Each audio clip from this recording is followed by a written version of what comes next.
All right, welcome back, everybody. It's the start of hour number 2 here on Sports Talk. I'm Steve Kaplowitz, along with Adrian Broadus from our 600 ESPN El Paso Lube and Go studios.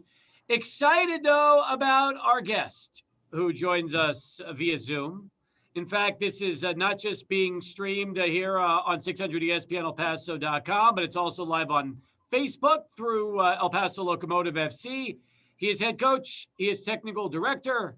The one, the only, Mark Lowry. Coach, great to see you back. And, man, our first conversation for 2021, hard to believe, but the new year is here. You are back on the pitch with your club, and it's always great to see you, especially face-to-face via Zoom. How are you today? It's good to be back, Steve. It's good to be back on the field. It's good to be back with you, even though we're not together at Brass Monkey anymore. We're, distanced, but it's good to be back to kind of doing some things that are kind of normal. It's March again already, right? Like 12 months ago, we shut this thing down and we're back again. So it's good.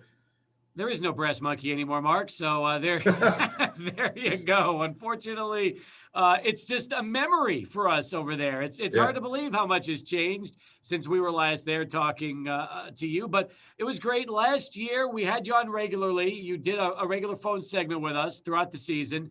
And for the second season in a row, a great run into the playoffs. The only thing really lacking right now has been a chance to win the whole thing. But you got to be really happy with where you've been able to take this program through its first 2 years and ultimately all the excitement and optimism heading into season number 3.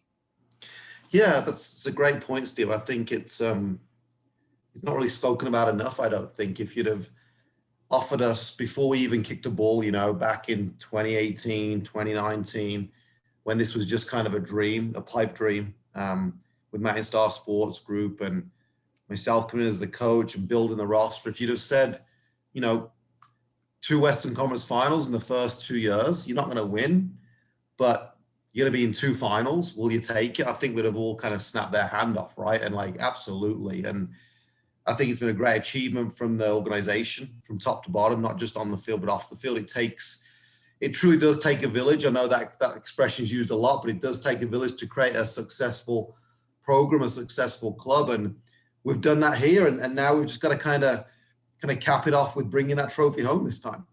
Give me your thoughts on what pandemic soccer was like for you, because you navigated through matches with no fans, then a limited number of fans, and you never had the full house like you're used to, and the rabid fan base like you saw in season number 1.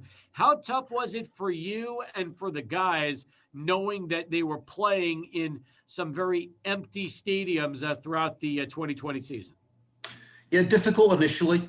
I think just acclimating to all those unique conditions, not just on a game day, but from a training environment, a training standpoint, a lot changed. We weren't allowed to, there was no contact initially, not allowed in the same locker room or, socially distanced, and kind of navigating all those mechanisms and protocols, on game day, but also throughout the week was difficult initially. But I think kind of once we kind of got into the season and kind of got the halfway mark, it kind of felt like normal, in terms of that was the new norm, right? And I felt, obviously the guys did a great job of handling that and finding ways to be successful and finding ways to win in challenging conditions. You found a way also to navigate through injuries throughout the year. Although I will say that I think the injury to Omar late in the season put you in a tougher spot because you had to play some guys out of position and change the style a little bit heading into the postseason. And yet you still found yourself advancing to that conference final. So you look at where you were able to go, all things considered, and with the situation at hand, I thought it was a tribute to the club and really the players rising up and stepping up in those big moments. Yeah, absolutely. The whole is always stronger than the individual, right? The strength of the wolf is the pack, right? That's the expression, and we definitely embody that. We have a system in place here, which requires the whole team to be kind of on the same page, sing from the same hymn sheet. And the guys do that. So you saw we were able to kind of make changes, and we obviously had other injuries. Chiro went down, with an ACL as well. So there was other injuries, but guys stepped in and we were able to kind of continue the momentum through into the postseason again. And it's a credit to, like I said earlier, the organization what we've achieved on the field, the style of play that we have, it's bearing fruits, right? From a wins perspective. And now we just got to kind of put the bow on it, right? With that trophy, like I said at the start. I want to ask you the same question I've asked you at other times throughout the course of the first two seasons. And I don't really understand the answer, because as you've explained it to me, I don't think it's a good enough answer. And that is, why do more teams not play your style of soccer? Why do you have one of those strange, I want to call it strange, but why do you have a style that is so unique to this league, and you just don't see a lot of it here compared to other places around the world? See, I don't know if I've kind of put it like this before, but this is kind of, it's hard work, Steve. It's hard work. It's hard work on a daily basis to teach it. It's hard work to put the faith and trust in other people, other people being the players. It's hard work, for the players to learn it and to implement it. It's just hard work, Steve. It's not easy. So I believe in it, and I believe hard work's the only way to work, frankly. So, but it's not easy. I mean, anybody can kind of put some cones out, roll a ball out, and do a training session. But the way we work, the type of training sessions we do to implement this style, involves a lot of planning, a lot of office hours, a lot of video, a lot of those things. So it's just hard work, Steve. Is that why continuity is so important? Because when you have a style like this that is so intricate and involves so much work, having players that come back year after year and already know the style and the system makes it that much easier for them and for you to grow and build on it than if you had to break it apart and start fresh every year.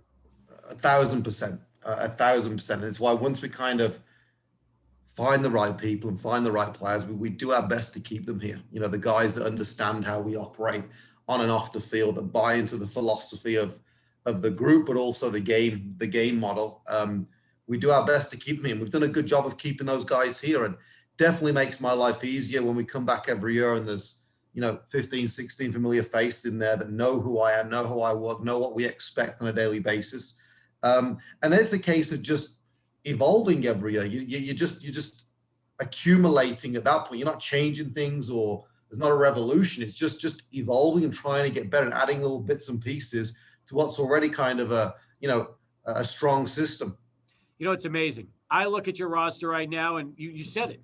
Logan Ketter, third year here with you. Mishak Jerome, third season. Richie Ryan, third season. Nick Ross, third season. Andrew Fox, 3. Chapa, 3. Yuma, 3. Brian Rebelone, 3. If Gomez comes back, it'll be his third season. And then, you just go down the list, and yes, you have some new players, but that is a very strong nucleus of players that have been with you since the beginning. Yeah, absolutely. And they're the guys, like I said, they're the guys that understand how we work and enjoy how we work and just are completely, bought into it. They sacrifice themselves for the team. They sacrifice themselves for the system and the style. And they're the guys that I want around. And we've added to it this year. We're kind of trying to find ways to get better, like I said. We know where we need to improve, and we think we've made the additions to improve in that area of the field. And we're really happy with the group that we have. I don't blame you. Mark Lowry with us right now. We're talking Locomotive FC here on Sports Talk. First time in a while as we begin hour number 2 of the show. So as you looked at that group and you looked at what you needed in the offseason, you always tell me there is a very specific checklist of what you're looking for. Was it, I don't want to say easy, but did you have a relatively easy time going out and getting the missing pieces that you felt could really enhance your club and make you that much better here in season 3? Well, we knew what we needed to improve on after year 2. A lot of things in our game model improved in year 2. We became a more attacking team. We created a lot more chances. Our possession stats were still the best in the league. We were still keeping a ridiculous amount of clean sheets defensively. So what we built in year 1 with that kind of defensive structure and that defensive kind of, strength, we added to that in year 2. We were a lot more attacking with it. We created a lot more chances. We were, I think, top 4 or 5 in the league on chances created, where in year 1 we were kind of 20th. What didn't change, and for me, this is why we don't have that trophy. What hasn't changed over the first years is our conversion rate of those chances. So we went from 20th in the league in chances created to like 4th or 5th in the league in chance created, but the conversion rate didn't change. The amount of goals we scored from those chances didn't change. So year 3, it's like we need to go get guys that can now convert the chances that we're creating. And that was about finding guys that hit the back of the net consistently, have a high rate of success and hitting the target, and minutes to goals ratio needs to be good. Although we looked at all those things when we made the additions to particularly the attack this year, and we believe we have the guys that can now, once again, like I said, add to what we've already built. I can't imagine if you've brought in consistent goal scorers and finishers, what this season could be like. Because considering at times offense has been a struggle getting the ball into the net for you, if you could find that, then it's scary to think about what season number 3, 2021 could be like for El Paso Locomotive FC. Yeah, absolutely. And 2 guys that come to mind with that, Solniak coming in from San Antonio. He recorded almost like a goal every 2 games last year for San Antonio, has a really high conversion rate. And then Aiden Apodaca, kind of a guy that flies in the radar. But when we analyzed Aiden's game, Aiden has, and the whole of the USL, I think is top 5, top 10, maybe top 5 in terms of goals per minute. So he has a ridiculous, he averages like a goal every 60 minutes or something like that, I think. And now he didn't start every game for Reno. It wasn't a consistent starter, but when you look at that statistic, that's something that we need, right? A guy that has that conversion rate to convert the chance. A guy that's so efficient when given the opportunity, not earn more minutes. It could be a thing. Every coach has a different style, a different way of playing. Aiden might not fit that style, but and also I think maybe Aiden got. You get pigeonholed as like a guy that comes off the bench, a different game changer off the bench. And I think he found himself in that role at Reno a lot, where he'd come in and add that spark and get that goal. And now I told Aiden, it's like now it's your opportunity to kind of change who you are. Like keep that consistency, keep that conversion rate. But if you want to be a key player, you got to turn yourself into a guy that we can start consistently, and then keep that conversion rate over a longer period of time. How has Solniak and Apodaca looked just initially as they become more acclimated to the system, the style, and your club? Yeah, they're exactly as we expected. I mean, we watched Aiden a lot. Aiden's so dynamic. I mean, his speed and power are going to surprise a lot of people. And in training and this past week against New Mexico, Aiden has a knack of putting the ball on frame, right? And if you can put the ball on frame with your shots, your probability of the ball going in the net just increases a ridiculous amount. So Aiden puts the ball on frame with almost every shot he has. And then Solniak has this quality and experience that we knew we were going to get. We witnessed it last year firsthand playing against him. He was the hardest forward in the league to play against for our guys. And we've seen how good he is as well. So really happy with how those 2 have come in and kind of pushed us to what I think is even a more dangerous team this year. Head coach Mark Lowry with us here on our first show of 2021. Coach, we're going to take a break, but let's come back. We'll talk plenty more with you, a lot more to get to, and I'm excited about that. So more with Coach Lowry, more Locomotive FC soccer talk as we continue. But first, here's Charlie One with traffic. Welcome back, everybody, as we continue here. Sports Talk and talking to Mark Lowry, head coach, technical director, El Paso Locomotive FC. Continuing our conversation. Coach, welcome back. By the way, good to see you're wearing Adidas stripes. That is a big deal. And congratulations, by the way. I think the best performance I've seen from you as an actor was in that video montage when you guys were unveiling the stripes for the first time. How many takes did that take, by the way, with you? Initially, it didn't take a minute, but once we got to the rooftop, the plant started kind of wrapping things up. That took a few takes. And it was actually freezing cold that night as well. So then we kept the guys out there in the cold a little bit too long and we're trying to get it wrapped up. But it took a couple of takes to get it right, but it turned out well in the end. It's great. And I know you're happy about it. And look, for the first 2 seasons, The partnership with BLK did everything you could possibly want. The comfortable, easy, a lot of different types of designs, but obviously it's like everything else. You step up and you take that jump to Adidas, especially with what this team is all about in this club, and it speaks volumes, doesn't it? It does. And, like I said, I think BLK served its purpose. It allowed us to put some cool kind of items out there and be creative with it and kind of really showcase what El Paso was about. I've really felt like you felt the brand and the community within some of those jerseys, particularly the Noche de Locos one and things like that. It was, there's some cool items, like I said, but, I think we've established ourselves now as not just a solid USL club, but one of the best. I mean, on the field, records, things the front office are doing, ticket sales, we're up there with the best of them. And I think when you do that, you have to kind of partner with brands that kind of are recognized throughout the world as well. So I think it ties in well to our next step and evolution as an organization. And how important is that when you've got a successful club that's making deep postseason runs in its first 2 seasons, and clearly you're on top of the league in so many ways, that you're a company like Adidas takes note, and all of a sudden, they're going to want to be more involved with successful clubs that have these kind of runs than unfortunately with clubs that don't qualify for the playoffs and don't win a lot of matches. Absolutely, 100%. And I think that's what's happened with what we've done as a club. But I think we need to give the community the respect that it deserves. El Paso is a great market for sports brands, right? There's a huge passion here for sports in general, and particularly soccer. And I think El Paso as a market and is one that Adidas look at as well and think, that's a great market to be in, and it makes a lot of sense all around. Let's get back to your team for a second. So we talked a lot about some of the finishers that you have brought in, 2 in particular, and really the impression that they've made early on. When you look at your club, you didn't really change anything regarding defenders. They're almost intact. Midfielders almost intact. So the nucleus has remained the same, and I think you're probably still waiting to figure out who will be the backup goalkeeper behind Logan here in 2021.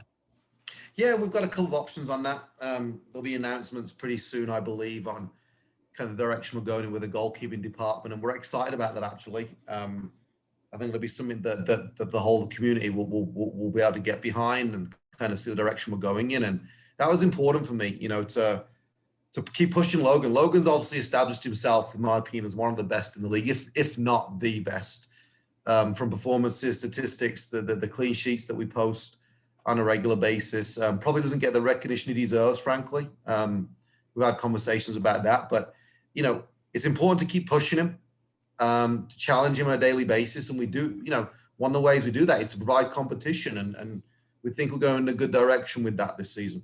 I agree with you. And I always wonder, do you think, now I think Logan should get even more credit considering the fact that there's so many low scoring matches. And I mean, we're not talking about 4-0, 5-0. We're talking about 1-0, 2-1. I mean, they're great matches. He's been spectacular all season long. And when you have the kind of club you've built over these first 2 years, which is really defensive oriented, I would figure that the goalkeeper would get even more credit for that. Yeah, absolutely, you're right. But I think it kind of goes back to what I said at the start. The whole is stronger than the individual. I think part of our, and Logan will be the first to admit this, the part of our great defensive, structure and strength is because we work as a team, right? We defend as a team, we run as a team, we help each other out. So, Logan's not always the busiest goalie, actually. There's been games when he hasn't had that much to do, but he's a huge part of our defensive strength. And I think last season he was overlooked when he shouldn't have been in terms of the end of season awards. And I know, I don't think it bothers him too much. He's such a humble guy, great guy. I think it bothers me more than him, but I definitely want this season to continue that solidarity, to continue that quality, and really showcase him even more.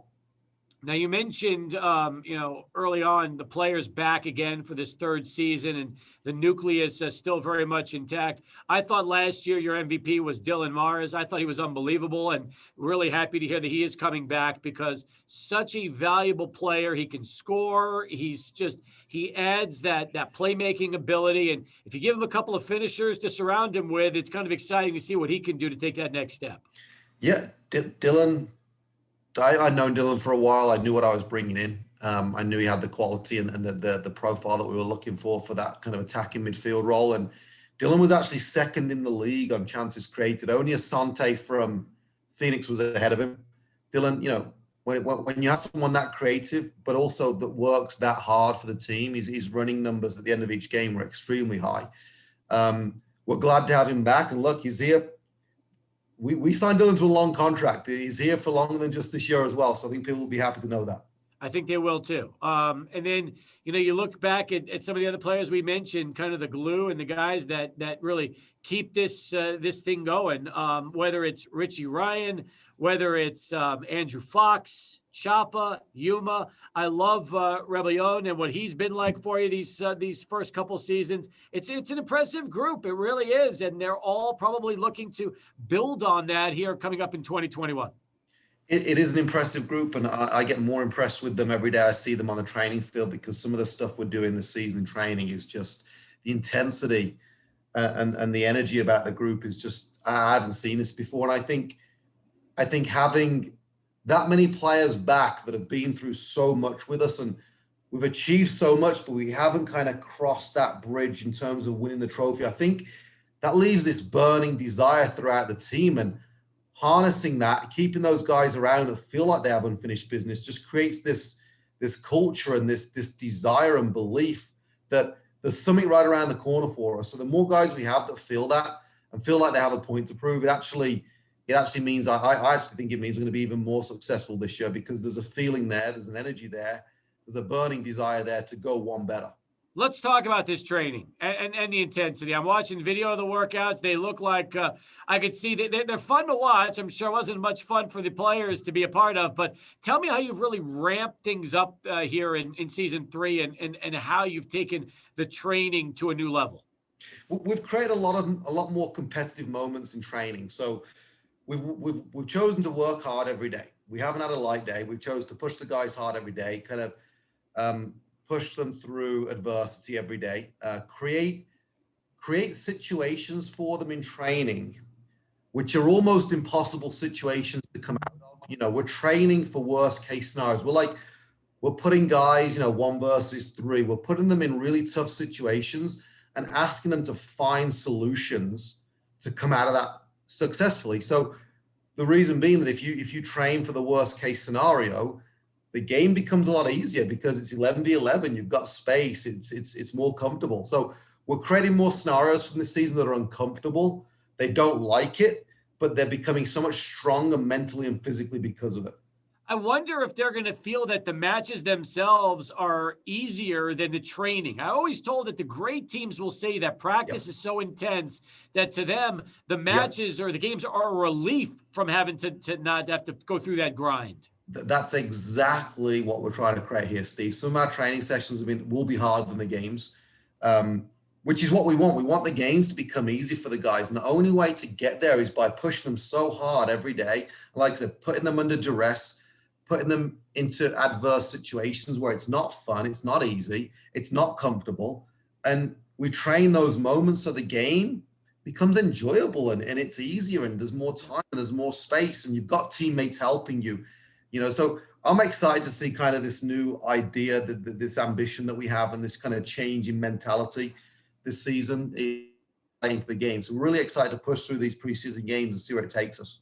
We're back in 2 minutes with Coach Lowry as we continue our conversation. But first, Adrian has Sports Center here at bottom of the hour as we continue.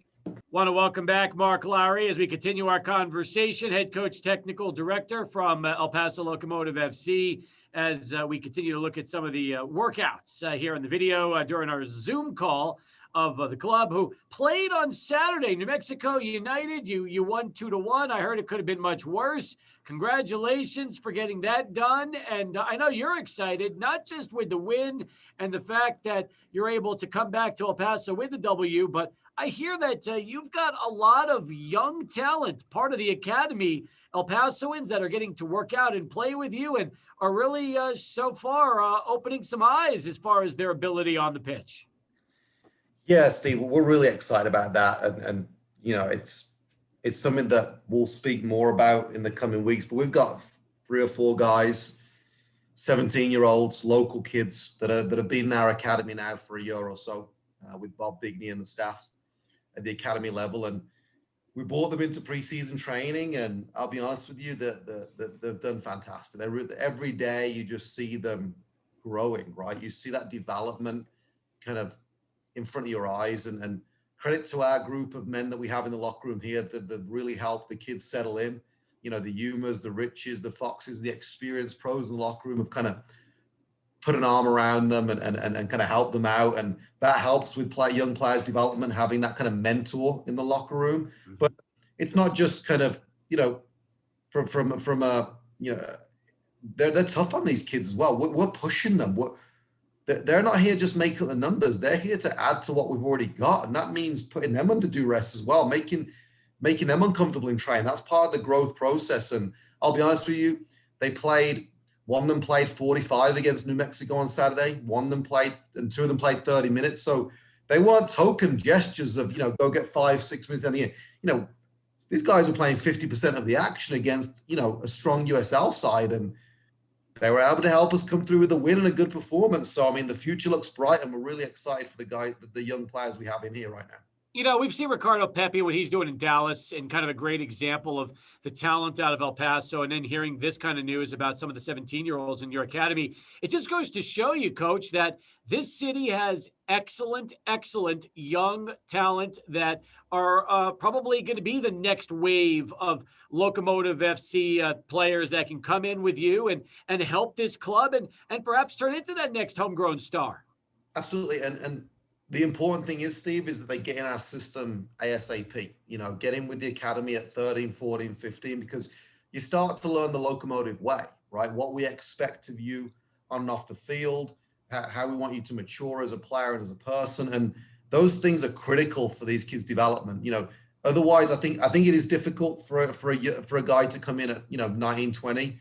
I think these kids, the ones that have been with us from the earlier ages, will be the ones that kind of set up and have the foundation to be successful in our environment. So get in the system early. The opportunities will be here. If you're performing and working hard, we'll bring you in. We'll have a look at you against the pros, and you'll get those experiences. It's a great thing for the families, a great thing for these kids. You know, they get and kind of say what they're up to. And, you know, it's a real cool thing, but it's not just a gimmick. We're serious about these kids. We're serious about bringing them in and trying to give them careers in the game.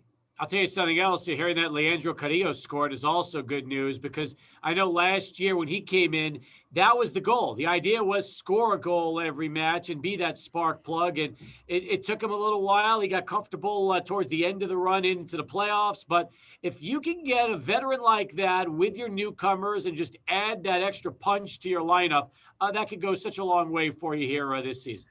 Yeah, and like I just said, it's hard for anybody to come into our system, into our team in the middle of the season and kind of hit the ground running. We play a different way, like you said earlier, Steve. It takes time to implement, it takes time to learn and get comfortable with. And Leandro now is getting a preseason with us, right? He's getting the foundation of that work with us, and he looks fit. He looks. I tell him every day, I say, Leandro, you don't look 35. You're running around like you're 25. You know, the effort that he's putting in, the things he's doing in training, it doesn't surprise me. But it's great to see, because if everybody's kind of doing that, you know, if the more experienced players are putting that effort in, the younger players are putting that effort in, it just creates this environment where everyone's just working hard on a daily basis, and seeing guys like Leandro pushing themselves to try new things, to do new things, a new way of playing, open up their minds to different ideas.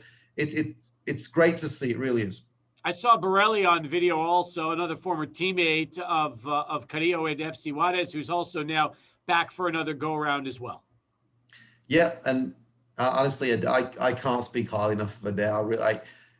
I can see why he was captain over at FC Juarez, because the guy comes in every day.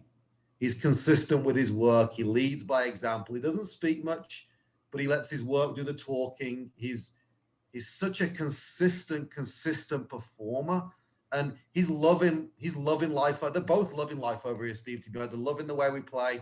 They both feel like they're improving. They both feel like they're learning new things. And honestly, I can't speak highly enough of the two of them, the way they've come into the system and kind of, you know, allowed us to improve them and kind of just sacrificed themselves for the Locomotive. They've done it over at FC Juarez for a number of years. Now they're over here doing it here. And I can't speak highly enough of Adair and Leandro. Mark, are there any other players right now that when you saw them here in training, you looked and said, wow, I mean, these guys look like they're in great shape, took the offseason very seriously, and immediately you noticed a difference when you saw them on the practice pitch for the first time?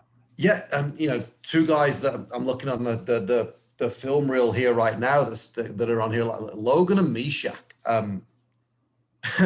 Logan's come in and he finished the season last year at 168.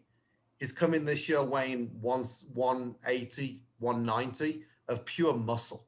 Logan has. He has changed his physique. He's stronger now. He's more confident because of it. He's getting more range on his throws and his kicks. So he spent the offseason working hard. And then on the other side, that Mishak's come in and he looks 10 pounds lighter. He's a different person. He's in incredible shape. He's spent the offseason, working on that. So these two have come in and they look like different people. And I'm seeing it in their performances on a daily basis, kind of the effort they've put in the offseason, how it's translating now to them being ready and prepared to have a great season for us. How many players spent the offseason in El Paso and trained here at the facility and worked out here the whole time? Yeah, we had a few. Obviously COVID prevented a lot of people going home. But also, a lot of our guys are married, right? A lot of our guys are mature adults. And so their wives have got jobs in El Paso. Like Logan's wife's a teacher. Fox's wife has a job here. Brian's wife's a teacher in the community. So these guys, they can't leave, right? Their wives, just because they're in the off season, doesn't mean their wives get the off season. Well, they're working and working on their own careers and their own jobs. So these guys stick around El Paso. They come in with the staff. They work hard. They use the facilities. They get some downtime to kind of reset and recharge. But for the most part, these guys are ready for action in December and we're ready to get on the field and training. I like that. I bet you when you recruit players and you're like, hey, you married? Does your wife work? You're probably thinking to yourself, all right, we've got to get them here and get them a job. And that way they're staying here the whole time. Absolutely. And, a lot of them are nurses and teachers, which, is a big profession here in El Paso. So they come in, they get a job in the schools or the hospitals here and they love it. And they have their own careers as well. It's not just the husbands that, who are in the limelight. They're just as important, they're just important in this as the players are. So as long as the wives are happy in their job, the wives are happy in El Paso, it makes things a lot easier. Let's come back and we'll wrap up the hour. We'll talk about the friendly tomorrow against FC Juarez and some more tidbits for you, Coach. Appreciate it. No problem. When we return, we'll finish off hour 2 as we continue with Coach Mark Lowry. We talk Locomotive FC soccer right here, 600 at ESPN El Paso. Welcome back, everybody, as we continue wrapping up our final segment with Coach Mark Lowry. First off, Coach, appreciate it again. You've been great with your time. I know you're at the training facility right now, so thank you for that. And I'm looking forward to chatting with you a couple of times every month and kind of getting the lowdown on how things are going with the club. Yeah, looking forward to it. We've got some really good things coming up. With the preseason games and into the season. I saw that, the home opener was announced today. So There's really exciting things around the corner and we're looking forward to it. I know you are. Tell me about tomorrow. You got the 11 a.m. friendly, the first of 2 in Juarez against FC Juarez, and really what the goal is going to be for you in that one. We love these games against FC Juarez. That obviously helps us with our preseason preparation, getting the guys valuable minutes against quality opposition right on our doorstep. But it also keeps developing the relationship we have with them. We love what we have here on the border with FC Juarez, a unique situation, a unique relationship that's not seen anywhere else in the country.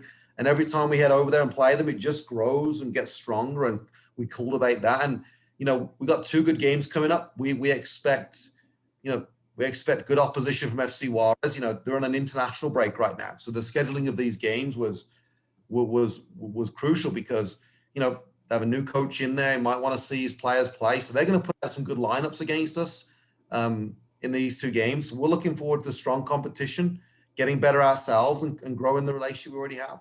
Are you going to continue to play the youngsters in this game or are you going to stick with the vets? What's the plan? No, the youngsters will continue to get minutes, particularly early on in preseason while we're kind of sharing those minutes and kind of keeping guys at a reduced level.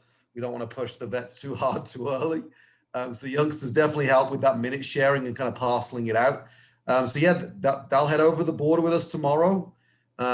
Three of them, the young lads will head over and they'll partake in the game and they'll get more valuable experience. And then you get to do it again on Saturday. The second match against Juarez coming up again Saturday morning as well. Yeah, absolutely. Another great matchup.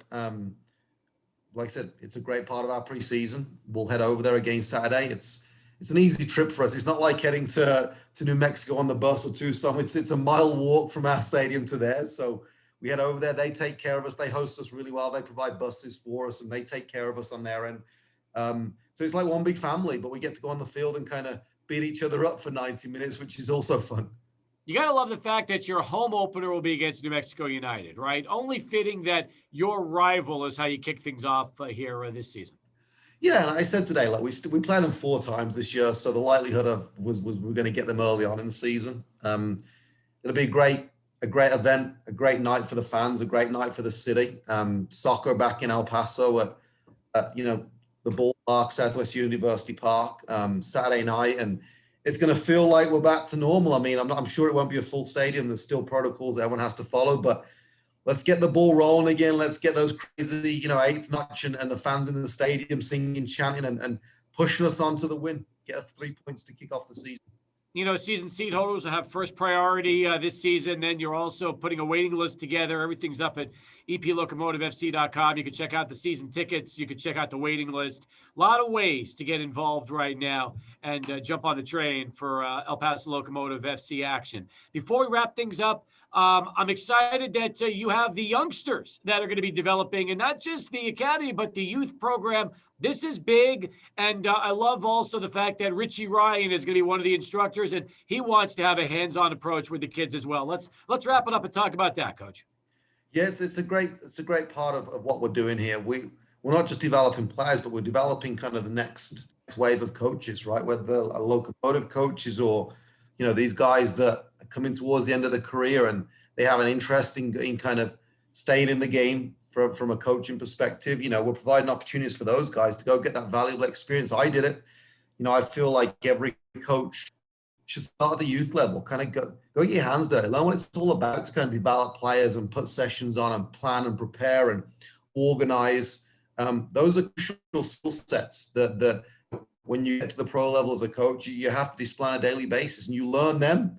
You learn them on the ground floor at the grassroots level. So I'm really looking forward to seeing the Richies and some of the other guys getting out there, kind of coaching and working with the young players and kind of sharing their knowledge and experience and developing the next crop. I think it's going to be great. Listen, this hour flew by. Appreciate the time, and I'll look forward to having you back with us in a couple of weeks and get the latest from you then. Thanks, Steve. Look forward to it. You got it. He's Mark Lowry, folks, head coach, technical director of El Paso Locomotive FC. And we're going to come back with our final hour next. Stay with us. Sports Talk continues right here. 600 ESPN El Paso.